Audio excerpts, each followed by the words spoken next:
শিশির ভেজা হেমন্তের ভোরে ক্রেতা বিক্রেতার হাঁক ডাকে সরগরম মুন্সিগঞ্জের মীরকাদিম মাছের বাজার। শনিবার ছুটির দিনে পর্যাপ্ত পরিমাণে উঠেছে বড় আকারের ইলিশ। তারপরও 2 দিনে কেজি ওজনে এক একটি ইলিশের দাম 200 টাকা বেড়ে বিক্রি হচ্ছে 2100 থেকে 2200 টাকায়। 1.5 কেজির দাম পড়ছে 2600 টাকা পর্যন্ত।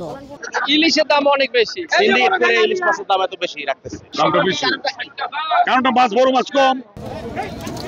ক্রেতারা জানান, শুধু ইলিশ নয়, রুই, কাতল, চিতল সহ সামুদ্রিক হিমায়িত হাটে তোলা সব মাছই বিক্রি হচ্ছে বাড়তি দামে। এজন্য চাহিদা বৃদ্ধিকে দায়ী করছেন আড়তদাররা। পর্যাপ্ত পরিমাণের আসার কথা, ওরকম আসে না। এদিকে মেহেরপুরের বাজারে আমদানি বাড়ার সঙ্গে সঙ্গে নাগালের মধ্যে আসতে শুরু করেছে শীতকালীন সবজি। দামের নিম্নমুখিতায় ক্রেতাদের মুখে হাসি ফুটলেও চিন্তার ভাঁজ জমেছে কৃষকের কপালে। শুরুতে যেসব সবজির দাম সেঞ্চুরি হাঁকাচ্ছিল, এখন তা কমে নেমেছে 30 থেকে 40 টাকায়।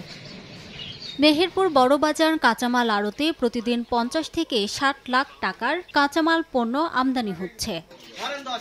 রিমু সিদ্দিক, সময় সংবাদ।